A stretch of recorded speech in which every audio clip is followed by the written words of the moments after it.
It's a blowout. 8th inning, 10-3. Bases are loaded for Verlander, who waits out a 3-0 pitch. He swings, and it's a high fly ball. Deep center field. It is gone. Home run. And a huge bat flip to celebrate. All right, Ben, start the show already. What is up, everybody? Welcome into another episode of Flippin' Bats presented by Mattress Firm. We got a great episode for you today, and I'm really excited to get to our special guest in a little while. Spencer Turnbull, former teammate of mine, friend of mine, current big leaguer, threw a no-hitter this year. He's teammates with Miguel Cabrera. We're going to get to all of that with him, so I can't wait to talk to him in a little while. But off the top, we're going to round the bases. We're going to get to this week in Shohei Ohtani news, my favorite segment. And then to finish up, we're going to get to a fun little segment this week where I talk about the 5 greatest seasons individually in the history of the game. So I'm excited to get to that. But right off the top, rounding the bases here off the top. And first off, the Little League Classic in Williamsport, Pennsylvania. Now, Major League Baseball has been doing this for a few years. Every year, right around the time when the Little League World Series is starting, obviously all the Little League teams come into Williamsport.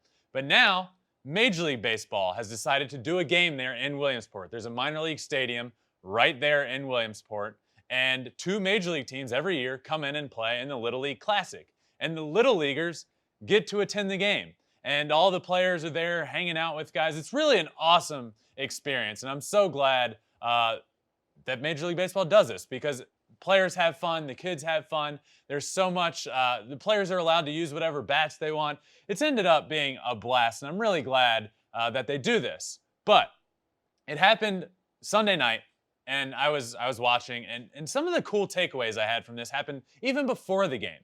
Shohei Ohtani is out in the crowd over at the Little League Stadium signing for kids. He's otherworldly to these kids, and I get it because he is to me. My friend Shohei, he's like otherworldly. And being able to see these kids around him, talking to them, he was signing for all of these kids that he could. It was incredible to see. And that's why I love that MLB does this, because these players get to be up close and personal with the best athletes in the world, Shohei Ohtani and Mike Trout, who they also showed in the dugout. One of the teams was from New Jersey. Mike Trout signed for every single player on that team, hanging out in the dugout with the team. He picks up a bat, and he's showing it to these kids, and these kids are, the second he picks up a bat, the kids get so excited just seeing Mike Trout in their dugout with the bat. They got so excited to see, and they also talked to Mike Trout and just asked him about him playing the game, and this was during the game on the broadcast. And one thing he said resonated with me, and something that I wish I had done when I was playing, and that everybody should. And Mike Trout said, one thing I do is every time I take the field, I say to myself, I'm the best player here. And it turns out he is. He's incredible, and obviously he's one of the best to ever do it. He is the best player on the field. But that's the mindset he has. No matter the day, no matter how he feels, I'm the best player here. And it was so cool to hear him say that. It was really cool to hear him say that to the kids. And then the game starts, and you get into it. And I remember the 8th inning. Shohei Ohtani was up as like the tying run in the game, and the kids were chanting, Shohei, Shohei. I mean, it was incredible. It's such a cool experience that they do every single year. And the stands was packed with kids from the Little League World Series chanting Shohei Ohtani's name. Awesome experience for baseball. Jack Mayfield came up with a bat that said foul pole yellow. It was designed like a foul pole. They allowed them to design their bats, custom design however they wanted, and it was designed like a foul pole, and it said foul pole yellow on it. Just a really cool experience from start to finish. The Los Angeles Angels and the Cleveland Indians participated in it this year, and I can't wait to see it next year, to see the kids from the Little League World Series and the players all mesh together for a couple hours is truly an incredible experience, and I hope you tuned in, and if not, do not miss it next year. Heading on over to second base, we got 2 teams to talk about here, 2 of the hottest teams on the planet, and 2 of the biggest juggernauts in all of the league, the New York Yankees and the Los Angeles Dodgers. Gotta talk about these guys. We have to talk about them. Since the trade deadline, the New York Yankees are 18-4. They've gone from 4th place in the division to 2nd place in the division. Also, since the deadline, the Dodgers are 16-4. So you have these two teams that were all expected to be the best team in each league, National League and the American League. Both of these guys were expected to win. And the Yankees really weren't. They weren't before the trade deadline. But I think what ended up happening for them especially is they go out and make some moves at the trade deadline. They go out and acquire Joey Gallo and Anthony Rizzo, and they become the juggernaut we all thought they would. And there's something to be said about that. And there's something to be said about the trade deadline. And it doesn't matter exactly what you do. It's doing something. And the Yankees went out and added two huge pieces, two of the biggest pieces available at the trade deadline. They go out and add those.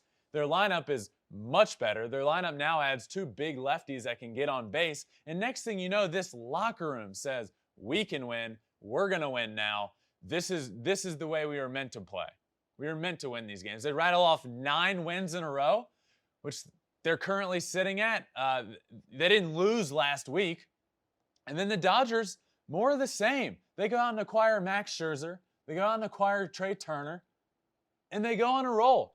I'm really excited for the NL West. You got the Giants out there who just seem to not want to lose, ever. And then you got the Dodgers who are coming. Trey Turner was a great addition for this team. Max Scherzer goes out there every 5th day and throws great. These two teams went out and made two of the biggest splashes, I think, two of the biggest splashes in all of the trade deadline. And these are the two best teams right now, the teams that are playing the best. And I think that says something about the trade deadline. And I think that's going to be something moving forward that we really look back on and say, these two teams really went for it and look how it resulted. So this is why I love the trade deadline. You can give a team a shot in the arm, and next thing you know, they're taking off. And these two teams, the Los Angeles Dodgers and the New York Yankees, are absolutely taking off. But let's move on to third, and it is the San Diego Padres. I got to go to Petco Park this past week for the first time in my life. Kind of embarrassing to even admit. It's one of the best stadiums in the league, so I had heard. And I get to go down there and watch the Padres against the Phillies, a great matchup. And I walk into the stadium, and immediately, within 30 seconds of being there, Petco Park is a top 2-3 stadium that I've ever been to. It's absolutely incredible. Walking around, the concourse is just awesome. Then you look out and you see the Western Metal Supply building out there, which is so unique. And then I walk around to center field where there's just this big grass berm out there that you can watch the game from. And tickets are like $15 to get there. And you have access to the whole stadium. And there's a little sand pit out there that I played in for a little while. No, I actually didn't. But it was a blast out there. And then the game itself was incredible. Aaron Nola, the game I went to, is the one that Aaron Nola took a perfect game into the 7th inning. And then as soon as he takes it into the 7th inning, I get like 100 texts from people, Aaron Nola, perfect game. Before I could even read them all, it's gone. So thanks to all you guys that texted me and ruined it. And then they had one hit all game. The Padres had one hit all game until the 9th inning when Jake Cronenworth hit a 2-run bomb with 2 outs off of Aaron Nola, tying it up. The place went nuts. It was awesome. I had such a good experience. Such a good experience at Petco Park, and it is immediately one of my favorite stadiums in all the league. So if you haven't been there, you got to get there. And you really got to get there for an upcoming series, the Los Angeles Dodgers and the San Diego Padres. This rivalry all year has been incredible. I actually went on record earlier this year and saying this is the best rivalry in all of baseball right now. And it's quickly becoming one of the better rivalries in sports just because these two teams are so good. I know the Padres haven't been playing great baseball, but every time they face each other, it ends up being really exciting. I know the Padres have the advantage so far this year. Every time they play, Fernando Tatis rises to the occasion. It's just high energy, high passion. It's going to be an incredible series, one that really matters for both teams. The Dodgers are right on the heels of the Giants in the NL West. The Padres are really struggling to try and hold on to that final wild card spot in the National League, which they aren't even right now. The Reds have overtaken them. But I know this Padres team is so talented. They're way too good to not make the playoffs. But look, I really like the Reds. I love the way the Reds play. And I actually really like the Padres. I love the way the Padres play. And obviously, I love the stadium. So I'm really excited for that series. It really matters for both teams, especially the Padres. So they're hosting the Dodgers. It's going to be an awesome series down at Petco Park, where I just mentioned, if you haven't been to Petco Park, get to Petco Park. It's perfect. It's incredible. And it's a great atmosphere down there in San Diego. But finishing it out, rounding over to home, Miguel Cabrera. This one is special to me, and I don't even know why I have this cheesy smile on my face already, but 500 home runs for Miguel Cabrera. Look, I grew up watching Miguel Cabrera. My brother was drafted by the Tigers when I was very, very young. He was 21, which means I was 12. So I've been around this team since the Tigers since I was 12 years old, and Miggy comes over when I'm 13 or 14 years old. So I've been watching him play baseball since I was a teenager, a young teenager. And to watch his career and to grow up and be in the locker room with the Tigers, some of the coolest experiences that I will remember forever are going into the locker room as a young kid and just going to hit in the cages and Miggy coming up to me and us hitting in the cage and him talking about hitting. And it was so cool. And to watch him throughout the years just become one of the best hitters of all time was so cool.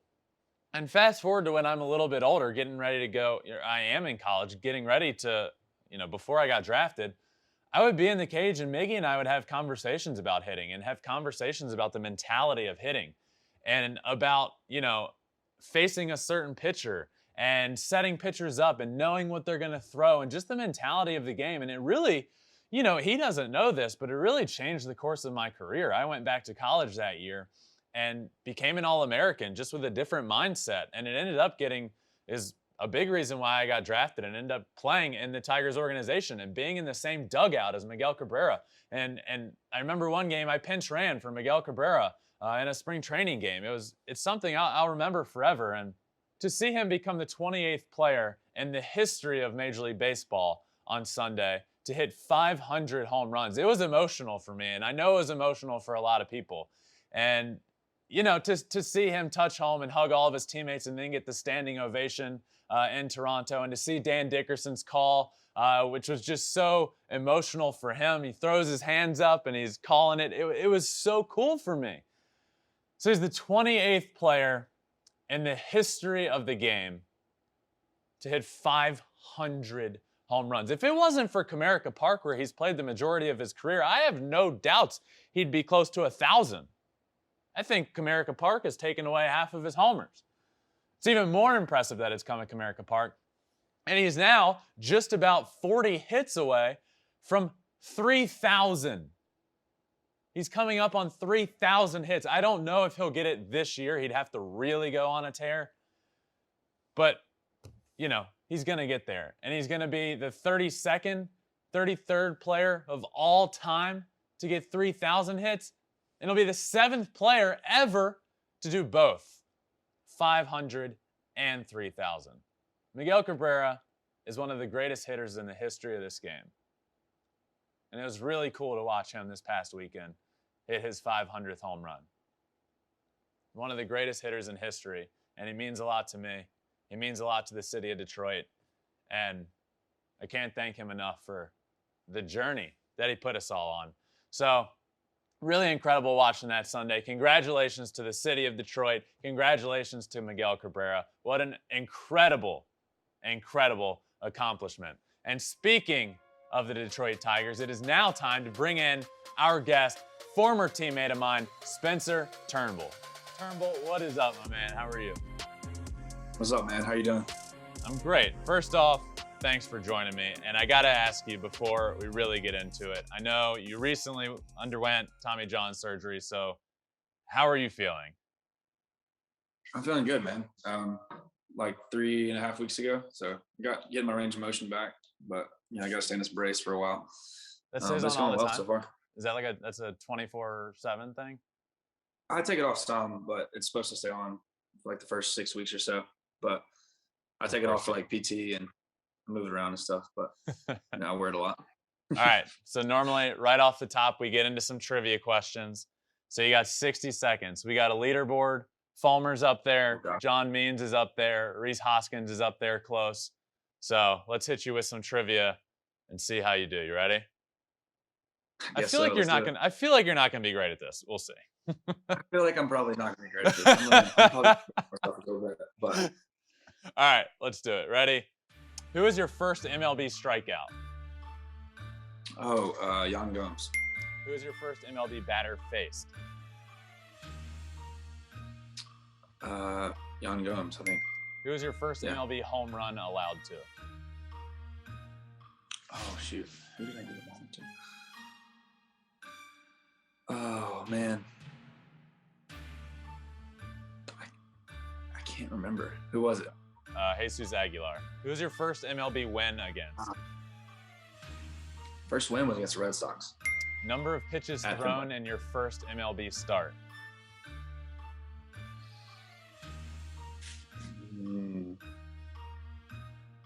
70. 81. Jersey number for your MLB debut? 56. Who relieved you in your first start? Would have been somebody pretty quick. I'm trying to remember. All right, Was it Willie? that's it. I No, don't it was even know. Buck. It was Buck. Buck? Okay. Yep. Not bad. Better than I thought. You didn't, you just blocked out who hits homers against you, which is, Yeah, smart. I try not to remember those. Pretend like they don't happen. All right. So I was thinking about this on the way into studio this morning. We were teammates in probably the most difficult year of my minor league journey when we were playing on that field, Henley Field, down in the Florida State In League. Lakeland. Yes, in Oh, man. Lakeland. So That's tough. Spencer and I were teammates for, I don't know, most of I feel like three years. We got drafted together and moved up the system for a Yeah. while together. And our From both first, teams. yeah, and once in Lakeland, our stadium wasn't ready. So we had to bus over every day to this stadium. And it was just it was a fiasco, for lack of a better term. I don't know about you, but I felt like that year, like it didn't feel like we were professional athletes, right? I was rehabbing for like half of that summer, and then I came back, and I just remember we were in like the backup spring training locker room over by the dorms, and we rode like a short bus over to the field. Remember that bus we rode? I can't even. Oh, that was a nightmare. It was. I mean, that was what it was, but It was 25 guys, right? I guess 25 guys all packed into a tiny short bus, and we're all larger individuals, and we're just all packed onto a short bus heading like 2 miles down the road to play at this field. And it was like a 5-minute bus ride. I don't even know. All right, Could have walked there probably faster. Probably. So I always ask people this question, and because the minor league level is the highest I experience, and I know baseball is very unique in that everybody experiences that. What is a story from your minor league career, a story or something you just take with you that you'll remember forever, something that you always hold on to?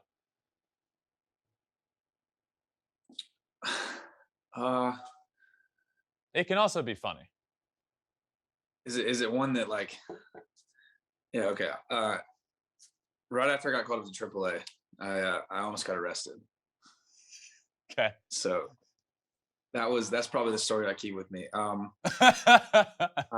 got called up from AA to AAA towards the end of 2018. It was in like late August. I had made 2 starts at home. First one was went really well, and the second one was kind of to get us into the playoffs, and then the third one was in the playoffs against Durham. And so they flew me out the night before, so I didn't have to ride the bus all night. And I get to Durham, don't have anything to do, wanted to watch the game because it was a playoff game. Oh my God, I know this story. This is the best story ever.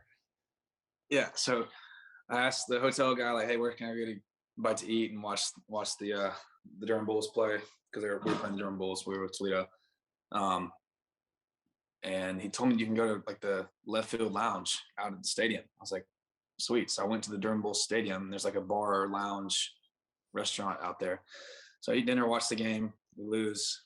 After the game, I'm just like, put my headphones in. I just walk out on the patio of the restaurant, and you can literally walk from the restaurant like out onto like the concourse around the outfield or whatever. So I'm just like walking around the outfield, and I don't know, I had some music in my ears, just thinking, praying, real excited about the game the next day because first AAA playoff start I ever had. And I don't know, I just had this really strong urge to jump the fence and go stand on the mound and do some visualization, do some dry throws, pretend like I was out there. And I was like out in center field at the time. I was like, it's probably not a good idea. I might jump and twist my ankles. Stupid. So I'm walking back to the restaurant, and then I noticed you can kind of walk down like the foul line, and there's just like a little fence. It's like knee high. I'm like, oh, I can just step over that. So at that point, I was like, the temptation was too strong. And I just stepped over it and walked out onto the field, and went out onto the mound, and did some prayer circles, did some victory visualizations, and thought I was good, and walked off. Went out in the street and was ready to go exploring. It was like only like 10:30, 11 o'clock at this point, and I was still not ready to go to sleep yet. And just walking around Durham, and these two security guards walk up to me out of nowhere and like, "Hey, can we talk to you for a second?" I'm like, "Yeah, sure. What's up?" Yeah, we want to talk about the incident that just happened in the stadium. I was like, "What are you talking about?" Like, "Sir, we have you on camera breaking into the stadium, out on the mound. The police are on the way." I'm like, "Oh dear God, you got to be kidding me!" Because I thought I was fine. And then the police show up and question me like, "What are you doing? Like, why are you breaking this?" I was like, "Bro, I'm chill. I'm pitching tomorrow night. I just wanted to walk out there and just feel the slope of the mound, whatever." And they didn't believe me. And I was like, "Look, you can literally Google me. I promise you I'm pitching tomorrow night." And so one of the officers goes back to the car, picks up his phone, like you seem like looking for stuff. Takes a little bit and walks back. He's got his phone like this, and he's just like looking at it and like looking at my face. He's like looking at my face. And he like does like this to the other police officer, like holds it in his face. He does the same thing. And they're like, "Damn sure is the guy pitching tomorrow night." And they're like, "All right, I guess we'll let you go." I was like, "Okay, do I need to like call my coaches? Like, is everybody like, am I in trouble?" Like, "No, we're not gonna tell anybody if you don't." I'm like, "Well, I ain't telling nobody." So I thought I was good. Thought I got away with it. Go back to the hotel, go to sleep. Next day, nothing happens. Pitching the game the next night, and the other team has like, they're just really like, I don't know, aggressive towards me from the dugout. I'm like, what's going on? And I hit a guy in the foot with a curveball in the first inning, and they like the whole team like almost jumped out of the dugout, like about to fight. And I was like, what the heck? Like that was a curveball, but obviously not intentional. They were like really pissed at me for some reason. I was like so confused. And then after, like, I pitched pretty well. I think I gave up a couple. We ended up losing. I think I gave up 3. So it wasn't terrible, but definitely not as dominant as like my first 2 starts. And then my catcher, Kate Vick, comes up to me after the game. He's like, "What were you thinking last night?" I'm like, "What are you talking about?" It's like, "You know exactly what I'm talking about." I was like, "Wait, what? You know?" He's like, "Dude, our whole team knows. Their whole team knows. Their media knows." Because apparently like the security guard ladies had to call the GM the night before and let them know something happened. And so he called their coaches call our coaches. So everybody knew. So they're riding home on the bus ride. All of them knew. And there's like a picture of me like standing on the mound with like my hands raised, like they look like they're like the Rocky celebration, and just completely embarrassing. But that's me. So their whole team knew because they were pissed. And so they had like pictures printed out of me, like with my hands raised, stand on their mound, like who's this guy think he's coming to our mound thinking that he's going to win tomorrow. And so they had it, posted all over their locker room, and the announcer guys apparently, like, when I walked out onto the mound the first time, the radio announcers knew too. So they played the theme song from Bad Boys when I walked out, and they're like, "Bad boys, what you gonna do when they come for you?" That song. So they knew it. And then the little mascot, who like Bull Durham mascot, who rides around in a go-kart or whatever for the game, he stopped at home plate, got out, and like raised his arms at me right as I was doing my warm-up pitches. He did the Rocky celebration back at you. I didn't see that. And then also the radio announcers also said like, "And now stepping onto the mound for the first time legally is Spencer Turnbull." I had no idea any of this happened. Like my whole team was so mad at me. They thought I was drunk because like obviously I was at that bar eating and stuff, and I really was. I didn't have a sip because I rarely would even have like a sip the night before I pitch. I drink sometimes other times, but not the night before I'm about to pitch a game. So I was stone cold sober. And so they were really like, "What the heck are you thinking?" They're so mad at me thinking I was just being an idiot, breaking the sand. I was like, "Dude, I was nervous trying to get ready for the game the next day." And they're like, "All right, like you're an idiot and we think you're crazy, but I kind of respect it at the same time." We also all knew that. Like it's so on brand for you. Like, of course, Of course you were out on the mound doing the Rocky celebration with nobody looking around, pumping your fists, running. I guarantee you were doing some dry motions, throwing some pitches out there on the mound. Oh, for sure. It's just on brand, sure. and it's great. And it all worked out just fine. Yeah, well, the other thing is, like, we lost that game. We lost the series. So I get called up to the big leagues like 2 days later. So it was, it worked out. Yeah, you had the last laugh. So before we get to you becoming a major leaguer, I've always wondered this, and I know being with you for a while in the minors, I saw you dominate. I saw you being as good as you've ever been, and I've saw struggles where it's seeming you lost your velocity, you had no movement on pitches, and I know how mental the game is. Personally, we've had a million conversations about it in the outfield during BP. The game mentally could eat me alive, and I know it's such a mental game. What would you go through when you would struggle to kind of bring it back? Like, how did you bring it back? Because I've seen you down around 90, and I've seen you up in the around 98, and all within a short period of time. Like, what is it? How did you bring it back? I think that's a good question. I think a lot goes into that. I think some days it could have been mental. Some days, could have been physical. Maybe my knee was bothering me, or like my mechanics got out of sync, or had no idea what was going on. So some days it was like a physical thing. Some days it was didn't have my head right, loss of confidence, whatever. Like I said, some days you just don't feel good, and then some days everything feels great, and you have no idea why. And like some days you have to like think about, all right.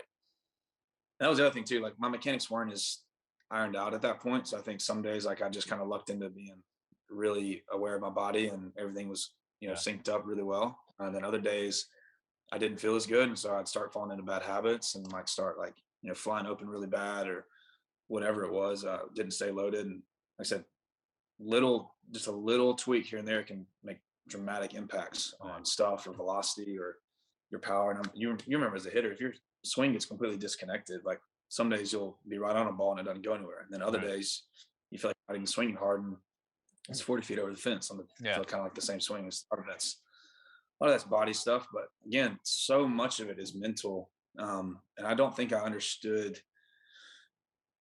very much about the mental side. Because I was always just like, no, it's just a physical thing. Like I just got to get my mechanics back in sync. That's it.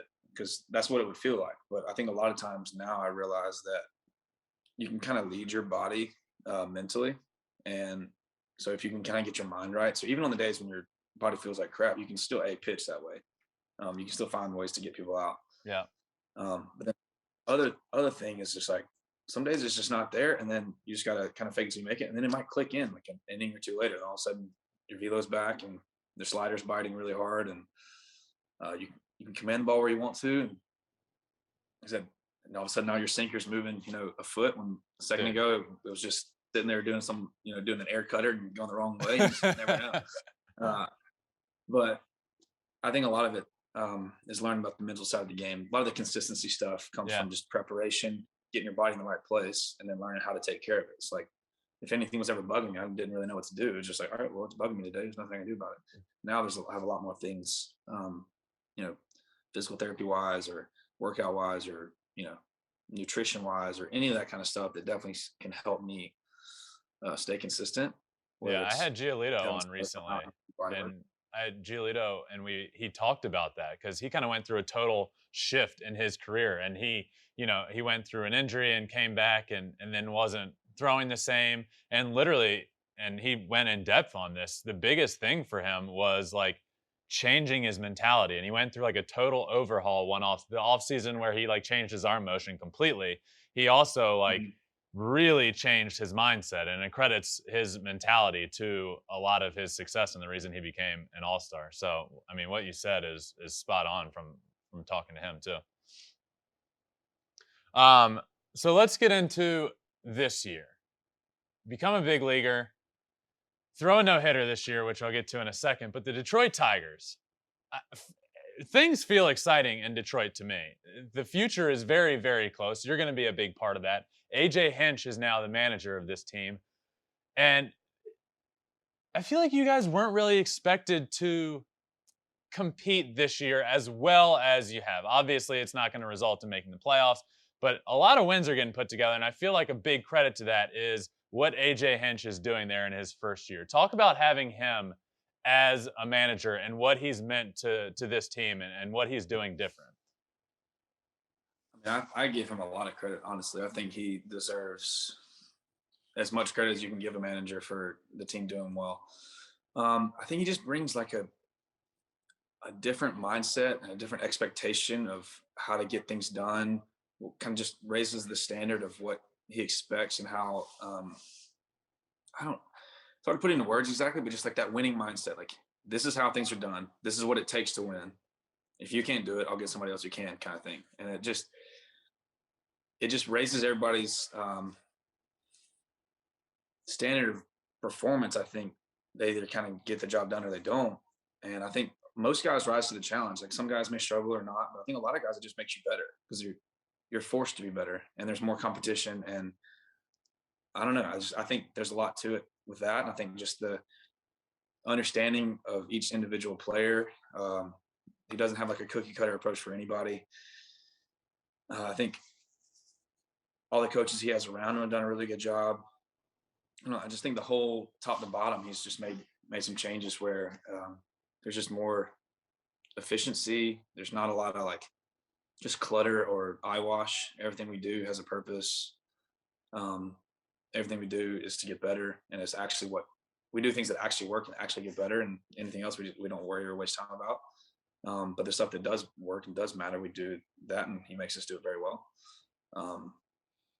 And like I said, he's worked on getting some better players in, but at the same time, a lot of our players always had potential, just we weren't all playing to that potential. And I think a lot of that kind of just breeds confidence in everybody. And when the talent you have is there but not playing to its abilities, if you find somebody who can come in and help get everybody closer to their abilities and have the confidence and the mindsets and the mental game, and all that feeds off each other. Like, hitting is contagious, winning is contagious. And baseball is such a mental game that you get a few guys buying in, everybody else starts to buy in. And like I said, and then if there's a weak link somewhere in the chain, something's not good enough, like, things might change. It might get new personnel in or whatever. But for the most part, I think we had really good players before, and we still have really good players. And I think injuries have a lot to do with things. You can't control that. But I think in spring training, the whole team was rolling really well, and we kind of went through a dry spell, and then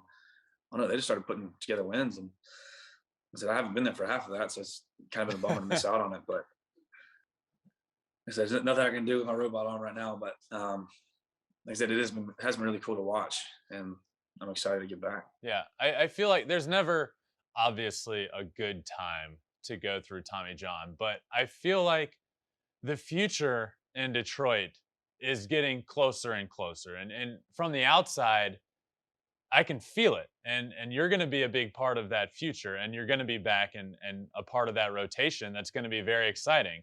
And then it feels like the young guys on offense are coming. Like, do you get that feeling being a part of the team? Like, can you feel it? Like, the future is near, and in a year, 2 years, we're going to be winning a lot of ball games and being a really good team. I mean, I definitely feel it. I think the fans can feel it too. I've been able to watch a few of the games since I've been down, and like I said, the fans have been coming back. The excitement's back. Yeah. Miggy hitting his 500th homer last night was really cool, or yesterday, whenever that was.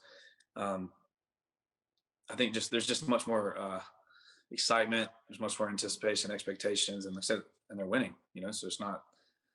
I think winning just helps out with a lot of things. So I feel like the future is definitely coming faster than people expected, and I'm excited about it. Like I said, I want to be a part of it. I agree. You mentioned Miggy. I mean, what an incredible, obviously, accomplishment. The 28th player in history to hit 500 home runs. And you know this far better than I do, but even just being around him for a short period of time and being in the dugout with him is so fun. He just makes the game fun, and he has so much fun doing it. Talk a little bit about his 500th home run and just how fun it is being a teammate of his. I mean, it was 28 other guys have ever hit 500. So I mean, he's we already knew he was a sure Hall of Famer before, but it's just one more milestone that just puts him in. Being able to be a teammate with somebody who's accomplished so many great things is really cool. Like I said, he's just his whole career, his talent level has just been head and shoulders above everybody else, and like I said, he's been able to put together such a cool career. So that's awesome, being able to just be around someone like that. But also his personality, he's so fun. He's really just like silly, to be honest. Like he's never not making jokes or having fun. Like every once in a while he'll have a few bad games in a row and he'll get, he'll be a little upset about it, but it doesn't last for long at all. And even in his, quote unquote struggles or whatever, he's still having fun. It's almost just like it's almost like he's bigger than the game, to be honest. Like it's like he's never really that stressed about it. Like, you watch a lot of guys, especially young guys or whatever, when they're struggling or if they're doing well, they'll get real high and then they get real low. You know?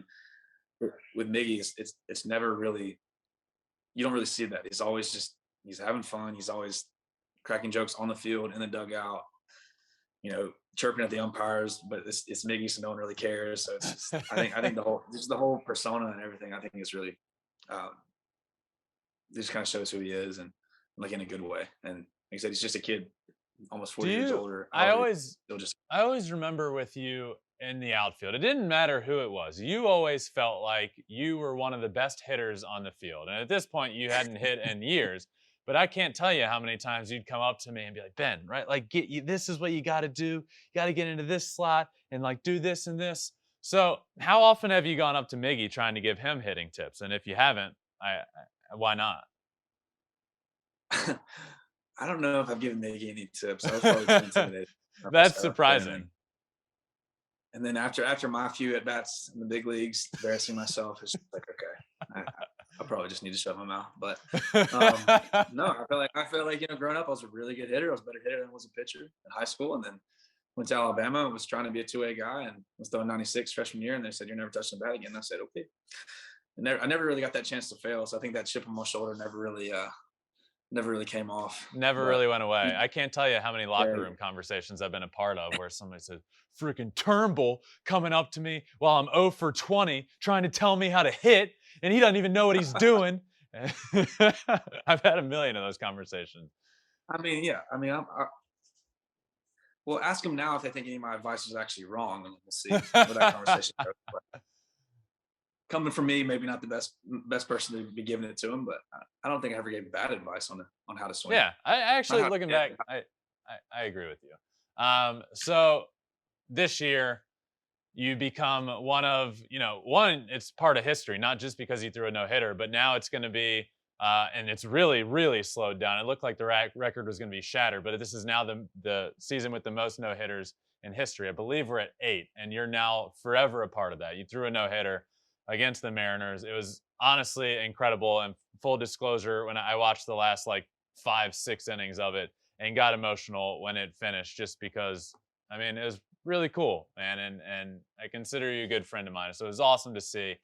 Just walk me through that day, man. Like, how incredible from start to finish was that day for you? That day was just one of the best days of my life, honestly. Like I said, even before the game, like I said, I was, my girlfriend was there, and we just kind of walked around Seattle and saw some cool sights. I've always wanted to go to Seattle. So just the morning of, kind of just visiting a couple cool spots, coffee shops, whatever, and just take it in. That was really fun. Had a good lunch. It was just super chill. It was like not worried about the game at all, to be honest. Get to the stadium, just another night, and really awesome stadium. Like I've been wanting to pitch there for a couple of years. I missed it in 2019 when we went because I was hurt. So I was bummed about that. And so I was just really excited to pitch there. And I don't know, getting closer to game time, I started to get a little nervous. I was like, my body doesn't feel that great. I was like trying to get through my warm-ups, and just wasn't feeling like all that, I don't know, connected to my body or whatever. And a little worried about it. And then I went through my warm-ups in the bullpen and felt terrible. Like did not have anything, couldn't put anything on the ball. Like, this is gonna suck tonight, but whatever. Yeah. And I told Hossie when he was catching the bullpen, I was like, "Hey man, I got nothing right now, so we're going to just really work on getting the ball over the plate and we'll see where we go from there. Just get ahead, get strike one, because I didn't feel like I was going to strike anybody. I did not feel like I had my swinging my stuff at all. I was like, all right, my stuff is flat, feel terrible, don't know what's wrong, but hopefully if I just get through a couple of innings, it'll kind of click. And get out there in that first inning, and didn't feel great with my stuff, but my four-seamer felt like it had a little bit more on it than I thought it would, and just kind of pitched with that. And I was like, okay, because whatever it was, my mechanics were just really off. Texted my friend before the game, was like, dude, pray for me because this is gonna be a bad night. And No he did. Like, way. Like, yeah, I was like, yeah, you'll be fine, dude. And he sent me some other stuff that was kind of eerie. Some of the things he said, something about being like I don't even know, kind of like announced that night. I was like, what? And then ended up throwing a no-hitter, so it was kind of crazy. But yeah, I was just really nervous. Did not feel good. And get through that first inning, like a couple, had a fly ball on the right, was hit pretty hard, and then got through that. I was like, all right, I feel okay. Like I feel I'll be able to get through 6 innings. I'll be fine. So I don't need to strike it right out. Just get some weak contact, get through the game, just keep my pitch count down, be all right. So I don't know if that mindset really helped me, because I don't normally pitch with that mindset or whatever. Never your mindset. Keep my pitch count down. I'll be all right. Are you kidding me? Yeah, but I was just honestly just super focused on keeping my pitch count down, getting ahead, and not worrying about what happened. And people can tell me to do that for forever, but usually when your stuff feels good, you're not really. You think that, but you're also like really aggressive. You're trying to get guys out by getting them to miss, and I don't know, just was not feeling that, and guys were missing anyway. And kind of next couple of innings, stuff started to click in a little bit better, started to feel a little nastier, and but just made sure to stay in that mindset. And by about the fifth inning, I was like, I knew what was going on. Obviously, I'm like, all right, let's just keep going, see what we can do. And I just never, no part of me felt like I was like in control of that. So I wasn't like, didn't feel like I was the one making a no hitter happen. So I wasn't like worried if I effed it up. I was like, not really worried about it. So like I said, I didn't feel like it was like me in control of it anyway. So like if it's meant to be, it's meant to be. And I'll let God take care of that. And I was like, all right, let's just go out and keep making pitches. They keep hitting them right at people, not worried about it. And he said there are a couple loud contact hit right at people. I was like, all right, maybe it's my night, and just had faith that it was, and just rolled through it and was able to get through it. And that ninth inning was tougher. Were you okay going into that ninth inning? I was okay, but it was a little bit more like it was more on my shoulders. But I was like, okay, do not let those thoughts get in your head. You just got to keep that completely out there. Don't worry about messing it up. Don't worry. Like, you can't think that. Just go out there, the exact same mentality. You're going to go throw strike one, throw strike two. And if they hit it at somebody, awesome. If they get a hit, awesome. But you're not going to go out there and be scared to give up a hit. And I just did not let that fear into my brain at all. Like, there's a couple of times I had some thoughts hit, and I was like, no, we're not thinking that. And I just went out there and just kept pitching. that ninth inning felt a little different. So I think I walked the first guy, and I was like, all right, well, doesn't matter. Still not a hit. So, and then I almost got a double play.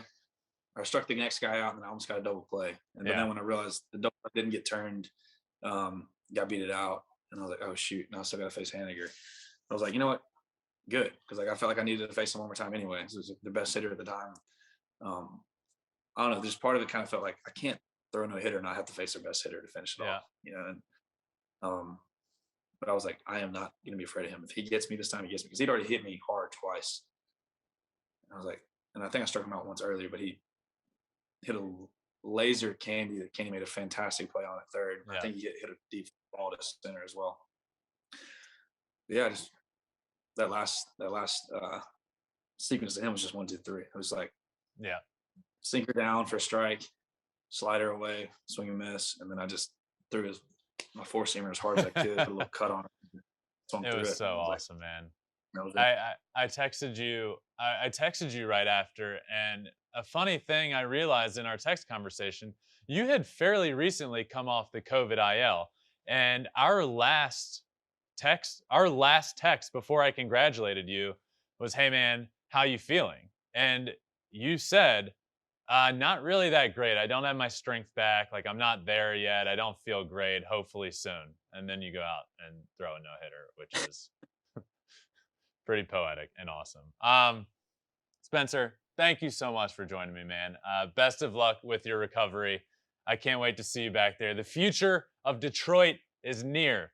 and you're going to be a part of that. And I can't wait to watch you win with that team. And I really, really appreciate you coming on. And we'll bring you back on when you're back and healthy and winning playoff games with the Tigers. Thanks for having me, Ben. It's been fun. Of course, man. See ya. All right, and now it is time for my favorite segment this week in Shohei Ohtani news, presented by our sponsor, Mattress Firm. So talk to an expert and unjunk your sleep today. Are you getting junk sleep? Stop it. Stop it. I stopped it. I stopped it. I'm getting great sleep now because I made the switch to Mattress Firm, and you should too. But let's get into it. It is time for this week in Shohei Ohtani news. He had his staple game. It was a masterful performance, which is exactly why he's going to win this year's MVP award. No doubt in my mind. We'll get into that. We're going to talk about this incredible season and how it just might be the greatest season of all time. But let's get into it with that game against the Detroit Tigers from this past week. Shohei Ohtani threw 8 innings, gave up 1 run, and he also hit his 40th home run of the season. So this game was special. There were a lot of eyes on this game. It took place in Detroit at Comerica Park, where everyone and the whole world is on Miggy 500 watch. He has yet to hit his 500th home run. And this was another game it could have happened. So the stands were packed. Packed house in Detroit for Miggy 500 watch. Shohei, also sitting at 39 home runs, hits his 40th home run in the game. Now, what I thought was really cool about him hitting his 40th home run that game is the place went nuts. It was a good baseball game. Fairly close baseball game. Everyone was there to watch Miggy hit his 500th. Shohei hits his 40th homer, and the place was so loud. I remember hearing from people. I got a bunch of tweets from people saying, I was on my feet. Everyone was on their feet. It was really cool to witness that. It was really cool what we're all witnessing. And it really is. It's really cool what we're all witnessing. And to see what an impact he's having on Major League Baseball, not just in Los Angeles when he's playing home games. When he goes on the road, people cheer for him. We've never really seen anything like this. Everyone's cheering for Shohei Ohtani. It doesn't matter who your team is. Everybody wants him to do well. Everyone. So he goes out, he throws 8 innings of 1-run baseball, throws incredible, and then he hits his 40th home run. The place goes nuts. That game is the staple, the pinnacle game. It embodies exactly why Shohei Ohtani is this year's MVP. I'm done speculating. I'm done saying, in my opinion, Shohei's MVP. I think he's going to win MVP. I've been saying that since the first week of the year. I'm here to tell you now, Shohei Ohtani is this year's MVP award winner. It doesn't matter if the season ended today. It doesn't matter if he doesn't play good down the stretch. None of that matters. He's won it. The MVP award is Shohei Ohtani's for everything that he has done this year. And that game he had in Comerica Park in Detroit is exactly why. Nobody does that. Nobody throws 8 innings of 1-run ball and then hits their 40th home run of the season, leading all of Major League Baseball. Nobody does that in the game now. Nobody's done that in the game ever. It's never been done in history. That's why I can so confidently say that Shohei Ohtani is the MVP of Major League Baseball and certainly of the American League.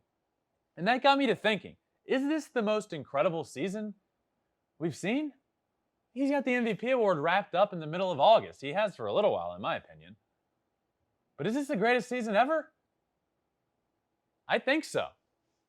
I really think so. I think this is the greatest season we've ever witnessed because of what he's doing on the mound, because of what he's doing at the plate.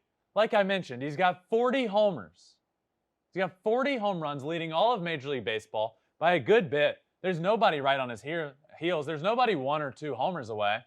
So he's got that going for him. 40 homers and 19 stolen bases now. But look at this stat.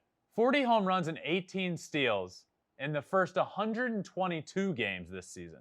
The only player to reach 40 and 15 in fewer games, there's only been one. Ken Griffey Jr. And he did it in 117 games.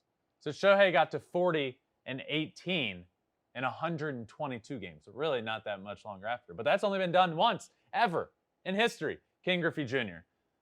But I talk a lot about what he's done in his pitching, because a lot of people, when he had that start in New York, said, he's done. We knew it. He was going to have a blow up, and his numbers are going to be terrible. Ever since that start, he's been great. Ever since June 4th, he's been great. He's been 7-0. 7-0 since June 4th with a 2.83 ERA and a 27.9% strikeout percentage. That's incredible. Not to mention he's hitting 284 at the plate. It's remarkable. It's remarkable what he's doing. I actually heard him during that Little League World Series game. They asked him about his pitching, and he said that one start in New York really helped me. I had that blow-up start where I didn't get out of the first inning, and I really needed that. It helped me into what I've become now. He's cut down on his walks. He's cut down on everything that he was doing incorrectly, and ever since, he's just absolutely dominated. So I honestly feel like it's pretty cool that the Little League World Series ties into all this, because he was able to say that there. Shohei Ohtani plays the game like a Little Leaguer. He literally just does it all. And there was a CC Sabathia quote that I really liked. He said, he's doing what every kid wants. The Little League World Series is going on right now, and the best guy on the team is the pitcher. And he hits all the homers and is the best player. Shohei Ohtani is literally playing Little League in the majors. It's so true. He's literally living out everybody's dream. The best player in Little League pitches, comes out of the game, goes and plays in the field, and then he's the one that hits all the homers, and he's the one that steals all the bases. That's what Shohei Ohtani's doing. It's incredible. And in my opinion, the thought that I had is, this is the greatest season we've ever seen. Sarah Langs tweeted, Shohei Ohtani has 40 home runs, 4 more than anyone else in Major League Baseball. He has 20 110+ mile an hour home runs. That's 5 more than anyone else. He also has a .075 opponent batting average on his splitter, which is the lowest of any pitcher of any pitch. Like, what are we, why, we should be talking about this more. Everyone should be talking about this nonstop. As much as we talk about LeBron on the basketball side, we should talk about Shohei on the baseball side. And I'm certainly doing my part. I promise you that. Look at this shirt. Look at this set. I'm doing my part. All I do is talk about him. This is the greatest season that we have ever witnessed. And Shohei Ohtani is the MVP of this league, without a doubt in my mind. And that got me to thinking, and that brings us to the Twitter poll question. If you don't follow Flippin' Bats Pod on Twitter, make sure you do it, because we always ask a question. And this week's question was, is Shohei Ohtani having the best regular season in MLB history? You all know what I voted. I think I tweeted, this is the easiest retweet of all time. Absolutely. So that was our question this week. So make sure you're following Flippin' Bats Pod on Twitter so you can vote and be a part of the show. And this week's question, is this the greatest regular season of all time? And you guys voted, and voted correctly, in my opinion. Yes. Yes, it is. 67.8% of the vote.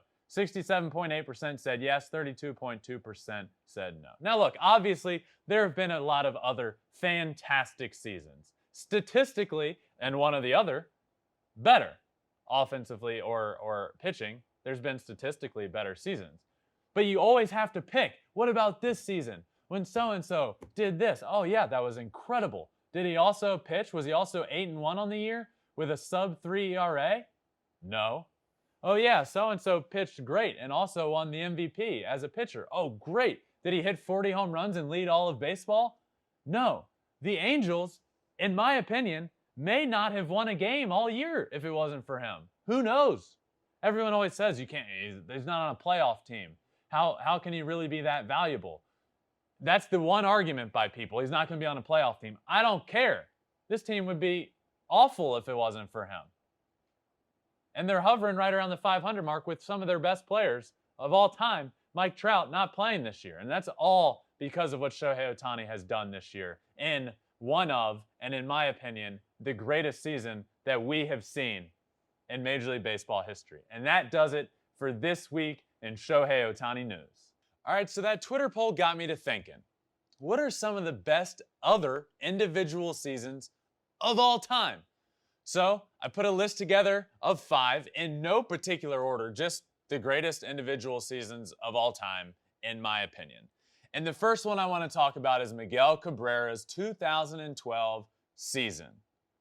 He won the Triple Crown for the first time since 1967 when Carl Yastrzemski won it. Obviously ended up winning the MVP, which was back-to-back Tigers winning the MVP. Some guy named Justin Verlander won the MVP the year before that. So Miggy wins the Triple Crown that year, had 44 homers, a bunch of RBIs, on-base percentage 450. Incredible season. Honestly, if you look at the stats, the following season, the very next year, 2013, statistically might have even been better for him. Honestly, was better. But the fact that he won the first ever, or the first Triple Crown since 1967, that's quite the accomplishment. And for that reason, Miguel Cabrera is one of the 5 greatest seasons, in my opinion. But another one, moving on, Bob Gibson. Bob Gibson's 1968 season. A 1.12 ERA. Guys, are you kidding me? This year actually was the first time in forever that record was being challenged by Jacob deGrom, who unfortunately got hurt and now won't qualify. But who knows if you can even accomplish that. 1.12 ERA all season. Ends up moving on to the World Series, has a 1.3-something ERA in the World Series. In 3 starts, struck out 35 guys in the World Series that year. Ends up winning the Cy Young and the MVP, which hardly ever happens. Again, my brother did it, but also hardly ever happens. So when you look at a pitcher's season, that's the staple. That's the pinnacle. Bob Gibson, a 1.12 ERA in 1968. Moving on, another one of the greatest seasons of all time, Jackie Robinson.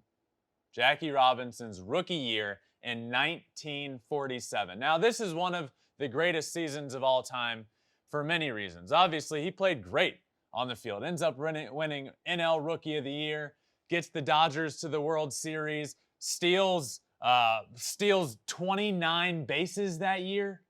I mean, an incredible year on the field, but far greater than that, far more important to that, is he broke the color barrier that year.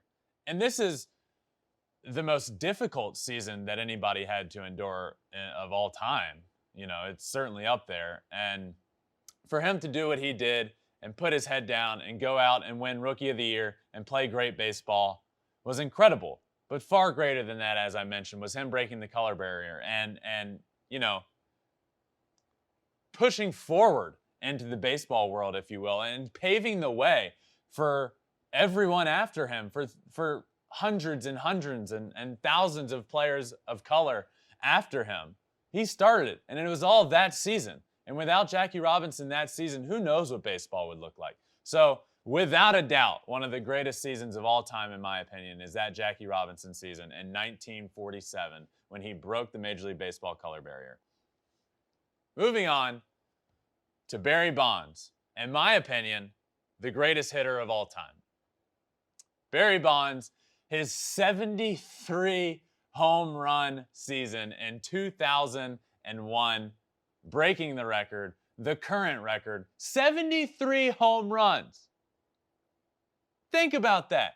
Look, spare me all of the steroid talk. Look, I get it. I understand. But this guy, Barry Bonds, is the greatest hitter this game has ever seen.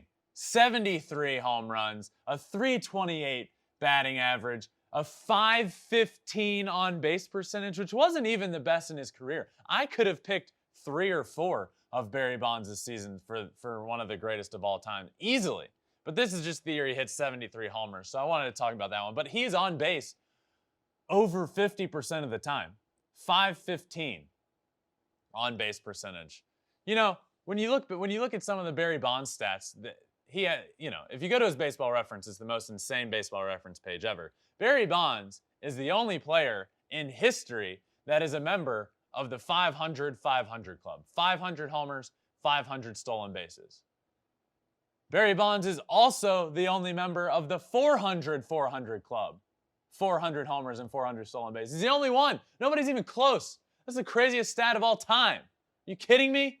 So that 2001 season where Barry Bonds hits 73 homers, an on-base percentage over 500, obviously and clearly one of the best seasons of all time. And then, naturally, I can't leave him off this list. Shohei Ohtani in 2021, the current season we are witnessing from him, is one of the greatest seasons of all time, if not the greatest season of all time. He's got 40 home runs. 40 home runs we're looking at. The Major League leader in home runs right now. He's got an on-base plus slugging, an OPS over 1,000, which is just remarkable. That would be a remarkable OPS in a season. And he's also stolen 19 bases. He's this unique blend that we have never seen before of power, speed, pitching, throwing 100 miles an hour. Like, what even is this? How even is this possible? So when you look at the greatest seasons of all time, if you're not talking about this 2021 season by Shohei Ohtani, you're not doing it right.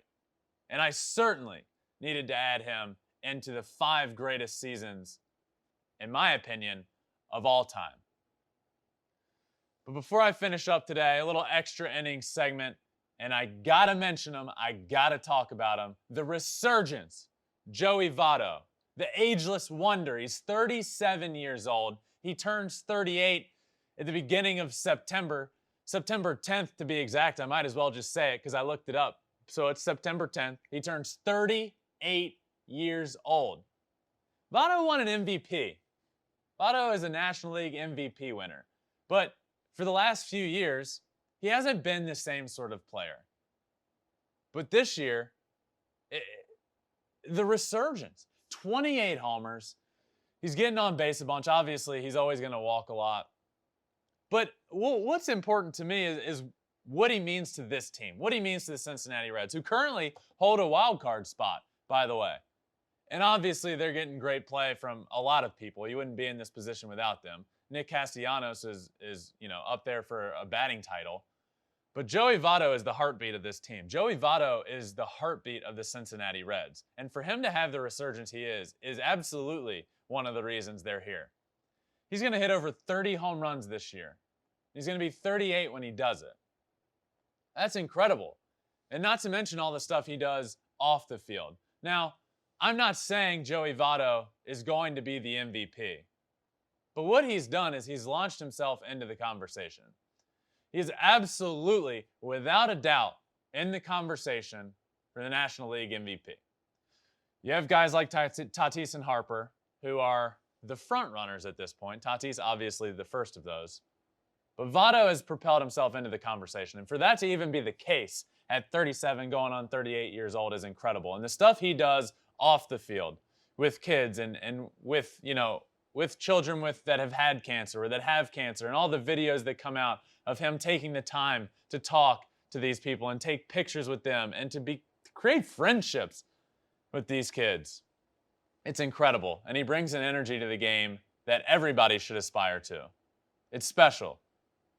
And the fact that he's in the MVP conversation is special. So Joey Votto, the resurgence. If you're not watching what the Reds are doing out in the NL Central, make sure you do it. But that does it for another episode of Flippin' Bats. Thank you guys for listening. It means the world to me. I love you guys. Make sure you subscribe on Apple Podcasts, Spotify, Google, wherever you listen to your podcast. Subscribe. Hit that 5-star if you're listening right now on Apple Podcasts. It helps us out a bunch here. Leave a nice little comment. But make sure you're also following on social media, on Twitter, on Instagram, on Facebook, on YouTube, where the episode comes out via video every single week. So, and also the Twitter poll happens obviously on Twitter every week, so you can be involved in the show. But as always, I really appreciate everyone listening, and we will see you next time on Flippin' Bats. It's a blowout, 8th inning, 10-3. Bases are loaded for Verlander, who waits waits on a 3-0 pitch. He swings and it's a high fly ball, deep center field. It is gone. Home run. And a huge bat flip to celebrate.